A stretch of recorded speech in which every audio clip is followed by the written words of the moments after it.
yes, to his family, I'm very sorry, and I hope that one day that you can find it in your hearts to forgive me. That's it. I love y'all. I love you too. And you always got love this way. And don't ever let them tell you you don't. You hear me? I love you. Don't ever let them tell you you don't. I'm sentencing you to a period of 20 years to life on count 1, aggravated murder and unclassified felony. In addition, that sentence will run consecutive to the 3-year firearm specification, which is attached to that count 1. That firearm specification 3-year sentence must be served first, it must be consecutive, and it is in fact mandatory. This will make you eligible for parole, which there's no guarantee of that, at the earliest at 23 years, but you could serve up to life in prison for this matter. Do you understand all of that, Ms. Paschal? Yes, Your Honor. Today's case is the story of an investigation that began to unravel within the first few hours on the scene. A shocking discovery, a handful of strange clues, and then the one piece of evidence that opened the floodgates and helped police piece everything together. Let's take a look. Hudson is a city in the northern part of Summit County, Ohio. Located between Cleveland and Akron, it is known as an affluent suburban community filled with large colonial-style homes on spacious lots, as well as tree-lined streets. On the afternoon of Wednesday, April 19, 2023, Hudson police were contacted to perform a welfare check on a local resident, 41-year-old Dr. Todd Morgan. Todd, a professor of business and finance at Cleveland State University, was a father to 2 children, a 10-year-old son with his ex-wife, Terreionna, and a daughter, nearly 5 years old, with his ex-girlfriend, Mary. That Wednesday, Todd was supposed to pick up his daughter from school, but he never showed up. Mary was the one who placed the call to police. Hi, I was wondering if I'd be able to request a wellness check on someone. Okay, what's going on? So my daughter was supposed to be picked up by her father today, and I got a call from the school that she was still at the school, so I ended up picking her up. They tried to contact him. I tried to call him a couple times and haven't received anything back. And what's his name? Todd Morgan. Has he ever done anything like this? No, I don't think he would forget his daughter from school, but we are going through some custody issues right now, which is why I find it to be a little bit more unusual. When you call him, does it go straight to voicemail or does it ring? It rings. At just before 7 p.m. that evening, officers Peggy and Bowen arrived at the professor's house on West Streetsboro Street. God. 2015 Porsche, black in color, to Todd Morgan from that address. Valid native, has the CCW. Can I take him down? Is it in the what? Oh, shoot. You said you see blood? 110 radio. What? Go around that. Get EMS out here.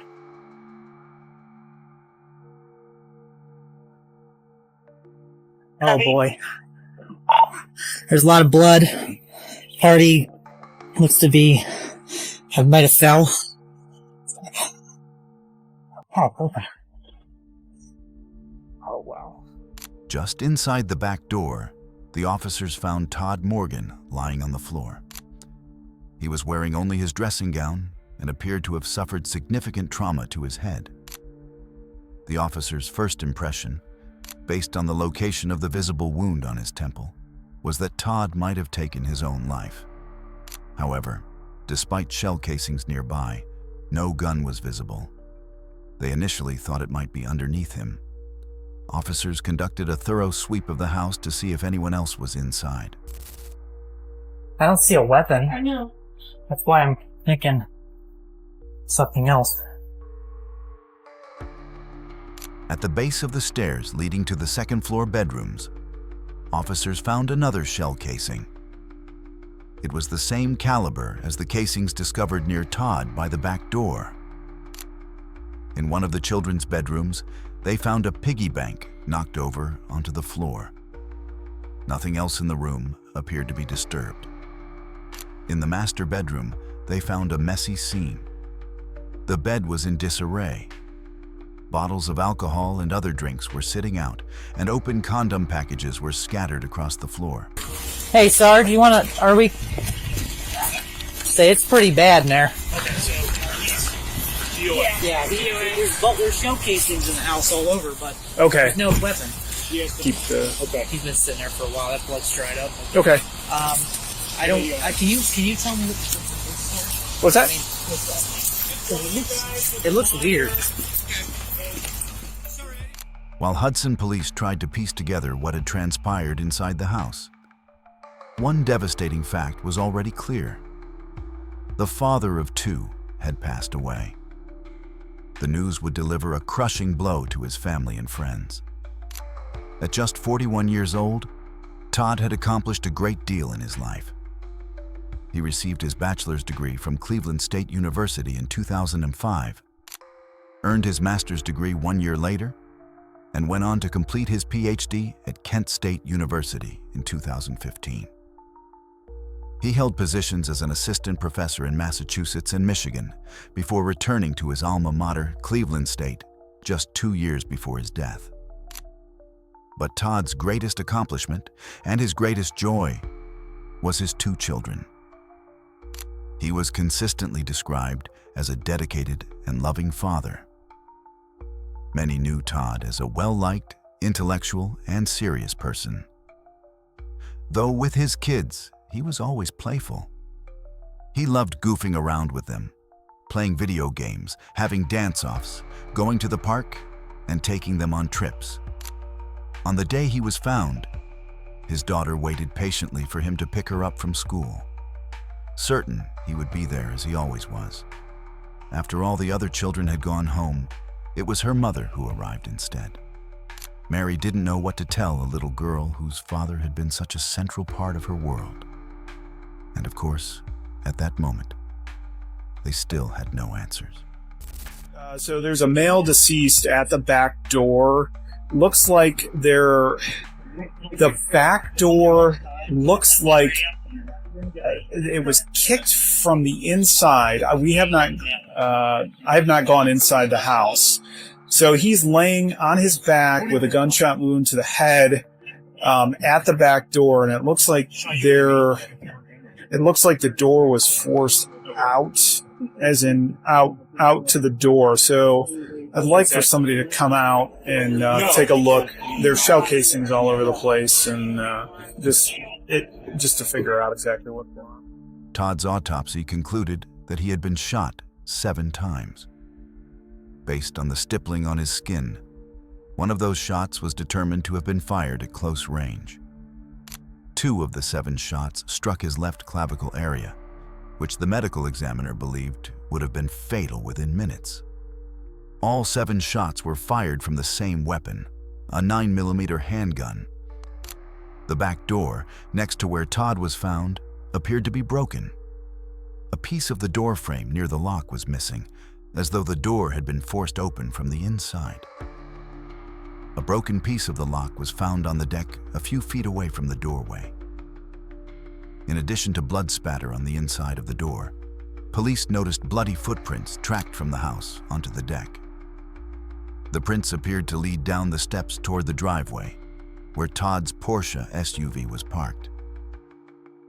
Whoever had tracked the blood onto the deck likely had their own vehicle to leave the scene, unless one of the first responders had accidentally made the footprints. Let me double check Sean's tread. Unless when Sean walked back out, he did it, but we both were open water. All right. Lee, just for good measure, bottom of your feet. All right, definitely.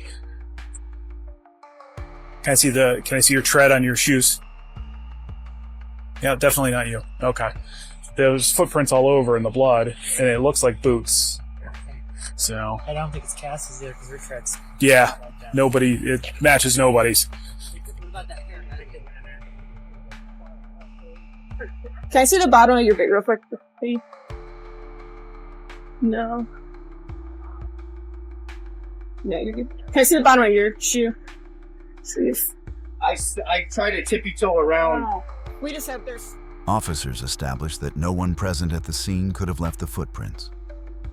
They continued to consider whether the same person might also have caused the damage to the door frame. That's what I was thinking. Yeah, the piece of this door would be out here somewhere. Oh wait, there it is. It's all the way over here. Oh, okay, then that definitely wasn't us. Because he did not hit it. He did not pull it that hard. You would have seen that fly all the way over here, right? Yeah. So that paramedic never stepped over there. There's the door, piece of the door jambs right here. Inside the house, multiple laptops and tablets were found sitting in plain view, which seemed to counter the idea that Todd had been the victim of a robbery. In addition, his expensive vehicle remained parked in the driveway. Eventually, Todd's wallet and keys were also located. There was no cash in his wallet, though family members noted he rarely carried any. Todd's cell phone, however, was missing. A total of 8 shell casings were eventually recovered. Several firearms were found inside the house. A 9mm handgun, unloaded, was buried beneath clothing in a closet. Nearby was a shotgun, also unloaded. A second 9mm handgun, with a round in the chamber and 4 more in the magazine, was found under a Spider-Man mask on the shelf of the nightstand in the master bedroom. Every gun located in the house was registered to Todd. None matched the weapon that had killed him. Officers then turned their attention to the neighbors, seeking witnesses who may have observed suspicious activity, perhaps an unknown vehicle parked at Todd's house the day before. Linda, from down the street, told officers that her daughter had babysat for Todd once or twice, roughly a year earlier. In Linda's opinion, Todd was an odd man. She thought it was suspicious that he drove a nice car, worked from home, and had the money to fully renovate his large house. I always said there's something off about him. Like, I get really feelings about people when I meet people, and I always said, I don't think there seems to be something strange about him, but I couldn't put my finger on it. Has he ever mentioned anything odd to you before? Anything odd? Like strange, ever saying anything strange to you? Fucking odd. He just seems odd. Weird. He said he worked from home. What the fuck does he do? Drive a Porsche. I think it'd be some kind of computer on work at home job. I mean, that's pretty common nowadays. Fixing up the house the whole time. Where does this guy get his money from? I don't know. Like, what does he do? And he says, oh, he needs to run errands and go to the gym, and so he wants my daughter to babysit. Where's he going? Haven't noticed any depression or anything like that? He just seems off. Just seems off. He seems like fucking off, like fucking weird. Like, I don't know. I get a very off feeling. What's your name, ma'am? My name's Linda. At the house next door, retired grandfather Brian spent most of his days at home, but he did not see or hear anything unusual either. I'll hang out here and go see if mom and dad are home, or whatever. Hi. Hi, are your parents home? Oh, my grandpa's in the house. Your grandpa's in the house. Can I speak to him real quick? Yeah. Thank you. Have you seen anyone at the house or hear anything? Seen anything, and I'm retired. Recently retired. I'm here all the time. You're here. You haven't heard anything. Haven't heard anything. a peep. Okay. All right. Is everything all right? Yeah, we're just. Okay. Yeah, I'll take it. Todd Morgan. I hope he's okay. He seems like a nice guy. I mean, he's been here a year and a half. Year and a half. Kids. Okay. Yeah. Wow. Married couple Eugene and Sherry were eager to speak with police. Both recalled hearing what could have been gunshots coming from the direction of Todd's property at around 7:20 a.m. that morning. At the time, they had assumed the sound was a car backfiring or perhaps other traffic noise coming from behind the property. Over the previous year, Todd had also carried out extensive renovations on the house, so it was possible the sounds were related to construction work. Eugene and Sherry had also noticed a car in Todd's driveway that they had never seen before. And I saw somebody come out of the house to the car that was next to the Porsche. They were in the car. I mean, it was there. The Porsche? No, it was next to the Porsche. Okay. And it was there when I woke up this morning at 5 o'clock. As I walked. The car was already there. The car was already there. Person was due. When I woke up. Okay. But at 7:15, 7:20, I heard. And then I saw someone come out of the house, go to the car, opened up the car, was there for a while, and then took something back into the house, like a package or a box, it looked like. Okay. And then came back out, not running, but walking fast. Quick paced? Yes. At what time was that? It had to be 7:20. At 7:20. Yeah, that it all happened within a couple That of was minutes. when you heard the two shots. I'm assuming. I don't know. And then I thought someone was banging on something, and then a little pause, and then 3 more, 4 more. Okay. Can you describe that car? It was a smaller car, light colored, maybe a light blue, light gray. I couldn't get the make of it. Do you happen to have cameras? I checked my ring. You didn't pick it up? It didn't pick it. It didn't pick it up. Okay. Okay. It was it like a 4-door or 2-door? I couldn't tell. Did you see the person that was driving? No, I didn't. No, I did not. Okay. I did not see the person. Okay. My wife thinks there was long hair. We were in different places. So I was finishing my coffee here. Sherry saw the person who left in the unknown vehicle and provided a rough description to police. It looked like a smaller frame, not a big person. Got into a little car. I wouldn't say the car was champagne color. He said it was bluish. So there you go for our perspective of what it was. There are cars. Todd, from what I know, he's only been here less than a year. He has 2 children from different mothers. They're coming and going all the time, dropping kids off. Oh, sure. And there's always like a Jeep there from somebody he knows. And I don't know if it's one of the mothers or not, but it's a newer Jeep. Okay. This was a car that I'd never seen. You've never seen that car? No. And that person came out, like Jean said, grabbed something from the car. I thought it was more like a package. He thought it was like a box. Again, we weren't putting anything in perspective. It's just what we walked as passing by. And then the person took something back into the house and then came back out and then just drove away. And Jean even commented like, well, there couldn't have been anything. They're not in a rush. So. Shortly after speaking with officers, Eugene reviewed the footage from his Ring doorbell camera. He discovered that the vehicle he and Sherry had spotted that morning was barely discernible in the video.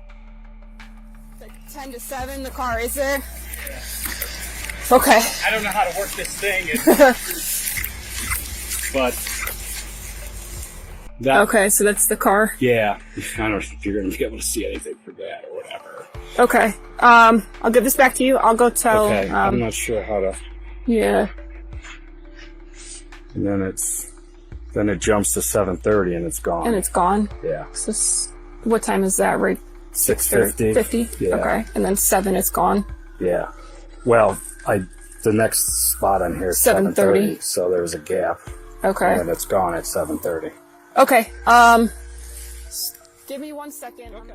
A still photo sent by Eugene showed a light-colored crossover-style vehicle parked next to Todd's Porsche at 7 a.m. By 7:30 a.m., it was gone. Although law enforcement had not yet moved Todd or verified that no weapon was beneath him, it had become clear that the professor had been the victim of a murder. Thanks to the neighbors, details of a main suspect were beginning to emerge. Todd's ex-girlfriend, Mary, with whom he shared his daughter, was notified by the Hudson Police Department. Investigators were eager to learn about any romantic relationships the professor may have had, and in particular, any tensions that could have arisen from them. We found Todd dead today, so... And any explanation? We're still in ongoing investigation. We have the detectives looking into it right now. Yeah, as we find out more, we can obviously let you guys know. Investigators had learned that the professor's first marriage had ended following an affair he had with a student. That relationship had also eventually ended. It appeared that the professor was struggling with alcohol use. Mary explained that his sobriety was monitored through a breathalyzer connected to an app, which updated her on the results throughout the week. Todd had last performed the test the day before. So he's required to do an eye sober device. What's that? It's to, he'll breathe into it and it reads whether he's had a drink or not. For the vehicle? Just any. Oh, wow, anything at all, okay. And the last report I got was from yesterday at 7 o'clock in the morning. You get reports from? Yeah, guys? emails. No kidding. Results. You got a result for that test yesterday? Yes, I can pull it up. Does it give numbers or just say if it's positive or negative for alcohol? It does give numbers. Okay. What's this test called again? iSober device. When asked if there was any conflict in his life that she was aware of, Mary could only point to some tensions with a new boyfriend of Todd's ex-wife. She was not certain that he was currently dating anyone. The only other thing I can think of, but this was well over a year ago, his ex was dating someone that he said felt threatened by her and him ever having to exchange anything in person. Okay. So they would meet. They would meet at like a police department or a common area. It's his girlfriend's... His ex-wife's boyfriend. His other ex-wife's. Mm-hmm. Okay. January. And at that time he said he was dating someone. Okay. But you did confirm or deny that? You don't know at all? I don't know. As officers worked to piece together a timeline and details of Todd's life, they uncovered one crucial piece of information. A 911 call had been placed from a cell phone originating at Todd Morgan's address at 7:21 a.m. on April 19th. If the time given by the neighbors for when the shots rang out was correct, this 911 call would have been placed within moments of the murder. Hudson Dispatch answered the call, but found no one on the other end of the line. This was not uncommon. An SOS call can be activated on an iPhone if the power button is pressed 5 times consecutively. This can happen accidentally, for example, if a phone is left in a car cup holder. Investigators speculated that the call placed at the time of Todd's murder was likely an accidental dial, possibly made by the perpetrator. When the cell phone's registered owner was traced, it returned the name of a woman from Akron, Terreionna Shavonn Paschal. She was described as having a slim build, long dark hair, and driving a silver crossover. Terreionna's connection to Todd Morgan remained unclear. Nonetheless, she matched the description provided by witnesses, and her accidental 911 call placed her at the scene. Officers were immediately dispatched to Terreionna's address. When they arrived, they encountered the homeowner, who told them that Terreionna did not live there. He refused to grant access to the house for verification. What are we doing? Was she in some trouble? Well, we need to talk to her. Oh, okay. I definitely let her know. Can you tell her to call the Hudson Police Department? Hudson? Hudson Police Department, Hudson, Ohio. Okay, I sure will. What friend she's staying with? I don't know, man. It's some friend. I mean, she's a friend.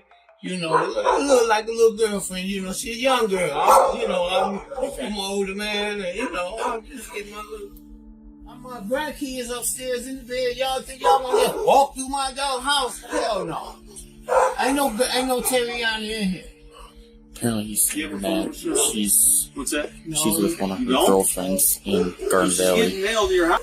Yeah, how far is that from here? It's not far. Oh, we could follow you over there. Is that an apartment complex? Detectives were unable to track down Terreionna that night. They sought a search warrant for her phone data and began tracking her movements, hoping to determine where she was living and where she had been before and after the shots rang out at Todd Morgan's home. The data revealed that just 6 minutes after the accidental 911 call, her phone was traveling at roughly 60 mph near the Interstate 271 split in Macedonia. Todd Morgan's cell phone followed the exact same path. His phone then stopped moving along the highway. Multiple searches were conducted to locate it, but it was never recovered. Detectives tracked Terreionna to her sister's home at the Envision apartment complex. Her silver Ford Taurus X, missing its back license plate, was in the parking lot. She was taken into custody and brought in for questioning. By the time Terreionna was arrested, The case against her had snowballed. What started with a single connection, the accidental 911 call, had led to an avalanche of evidence.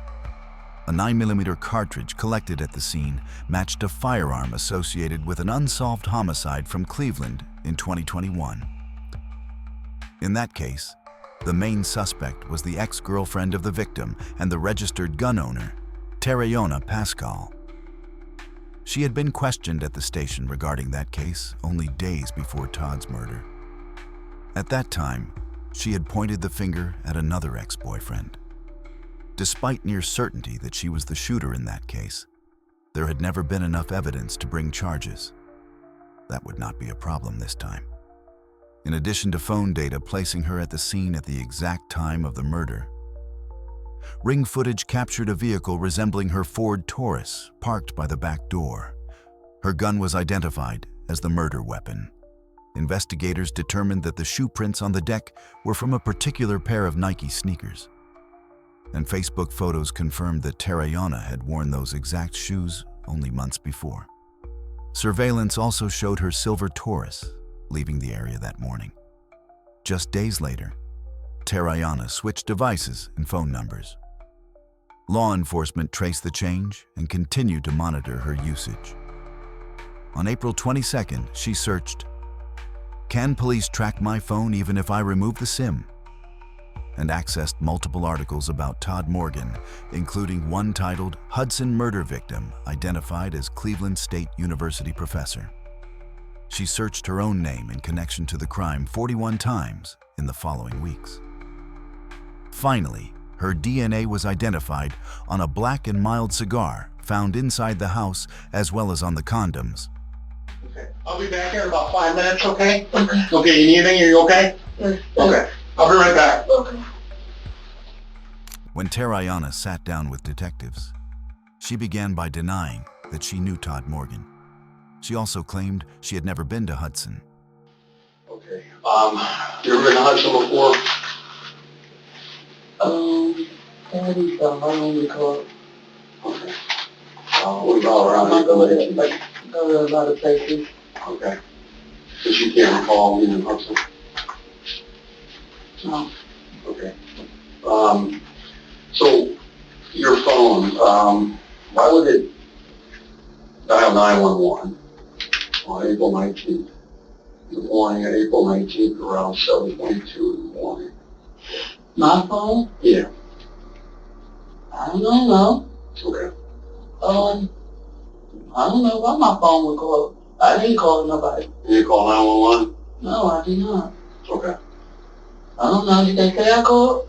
I didn't call. Yeah, we got your phone number. And we attempted to call back that morning. We didn't get an answer. So here's what's interesting about these two photos. Right? Okay, these two photos were actually on your phone. On my phone? Mm-hmm. Well, they weren't on my phone. You actually typed in a search for this guy, and you viewed this image on your phone. You also did a search for 320 West Streetsville Street, and you viewed this image on your phone. Terreionna, we're giving you an opportunity here to talk to us. We need to know what happened. Okay, and I'm telling you, I don't know what's going on. But what do you have? I don't know what's going on. Terreionna was presented with her own phone data, including location history, searches, calls, and her messaging records. Investigators discovered that she and Todd had first connected on Bumble. Their conversation eventually moved off the app and continued through text messages. We got a lot of information. We have DNA evidence, we have video, we have phone calls, we have Bumble chat messages. Okay, we have shell casings, we have shoe prints. We've got a lot of stuff that is a lot of good evidence here. Okay, this is your opportunity to talk to us about this. Okay. I really don't know what you want me to say. I want to know what happened. We want to know what happened. We have a lot of questions. I want to know what happened. Terreionna's messaging history contained multiple exchanges involving the solicitation of prostitution. She stated that she only did out calls, meaning she would travel to meet clients at other locations. Her messages even included price lists sent to potential customers. On the day Todd was killed, he sent a $50 payment to Terreionna through Cash App. She claimed that people sent her money on Cash App all the time and questioned how anyone could know what that particular payment was for. Despite the searches on her device for Todd's name, his address, and news articles about his murder, Terreionna insisted she did not even remember a Todd Morgan. So, Todd Morgan sent you $50 in the morning of April 19th. I don't. Okay, but he did. So, what I want to ask you is, there was another payment. About 23 minutes later, there was a $1,000 payment that was sent from Todd Morgan to Black Beauty. And you confirm that Black Beauty, this Cash App is you. That's you, obviously, in that picture. So he sent you $1,000. Now, we go back to a $50 payment. You say, guys send you random $50 every now and then. Okay, you guys send you random $1,000 payments? No. Okay, so but it can happen. It could happen. Yeah, it could happen. The second $1,000 transfer never went through. Because the amount was larger, the transaction required a follow-up authentication sent as a notification to Todd's phone shortly before 7:30 a.m. He never verified the transfer. Okay, so the morning of April 19th, here's what we have. We have this Cash App payment, right? I went through for $50. We have another Cash App payment that was 23 minutes later for $1,000. We have this vehicle leaving Todd Morgan's house at around 7:23 in the morning on April 19th. You said that's your car. Mm-hmm. Have your phone at 328 West Streetsboro Street on April 19th at 7 in the morning. Actually have your phone at that address after midnight on April 19th, which looks like it was there overnight. It's not possible. Your DNA is inside of that house. Black and Miles are inside of that house. Tire shipments that are inside of the house that match shoes that you're wearing in Facebook photos. Terreionna Shavonn Paschal never admitted to detectives that she had been at Todd Morgan's house that day. And of course, she didn't have to. Initially, Paschal pleaded not guilty to the murder and prepared to go to trial. However, on the very day the trial was set to begin, she reached a plea agreement with the state. She agreed to plead guilty in exchange for a sentence of 20 years to life for the murder, along with an additional 3 years for a firearm specification. Her earliest chance at parole would come after 23 years behind bars. The plea would spare Todd's family the emotional trauma of a full trial and potentially secure a shorter sentence for her. In September 2024, Todd Morgan's family delivered their victim impact statements in court. Mary spoke about the devastating loss, especially to their daughter, who had adored her father. Since his murder, my daughter's life has been irrevocably altered. At just 6 years old, she is at one of the most impressionable stages of her life. She was only 4 when she waited at school for her dad to pick her up, not understanding why he never came. When I arrived, she was confused and desperately wanted to call him, but each call went unanswered. I had to explain to her that her daddy wouldn't be coming back because someone had hurt him. I watched her curl up in my arms, hiding her face as she processed this unimaginable loss. Todd's mother, Sandy, told the court that her son had been struggling. Only a few weeks before his death, he had told her that he felt broken.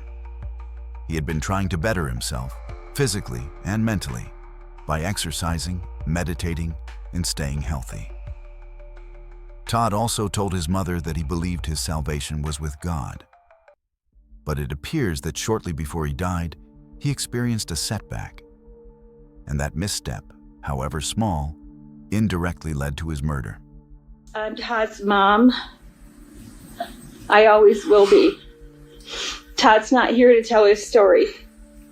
Only God, Todd, and you know the truth of what happened on April 19. All I know, he was brutally murdered by you, and he basically died for nothing. You didn't even know him. Your actions to take my son's life changed my life forever. It's changed all of our lives. Even more so, you took a father from two beautiful children. They were his world, and he was theirs. Terreionna Shavonn Paschal spoke only briefly before receiving the sentence she had agreed to. Yes, to his family. I'm very sorry, and I hope that one day that you can find it in your hearts to forgive me. That's it. I'm sentencing you to a period of 20 years to life on count 1, aggravated murder and unclassified felony. In addition, that sentence will run consecutive to the 3-year firearm specification, which is attached to that count 1. That firearm specification 3-year sentence must be served first, it must be consecutive, and it is in fact mandatory. This will make you eligible for parole, which there's no guarantee of that, at the earliest at 23 years, but you could serve up to life in prison for this matter. Do you understand all of that, Ms. Paschal? Yes, Your Honor. I love y'all. I love you too. And you always got love this way. And don't ever let them tell you you don't. You hear me, Liz? Don't ever let them tell you you don't. Thank you for watching this episode. If you found this case compelling, please like the video, subscribe to the channel, and turn on notifications so you won't miss any future uploads. We appreciate your support, and we'll see you in the next episode of our True Crime series.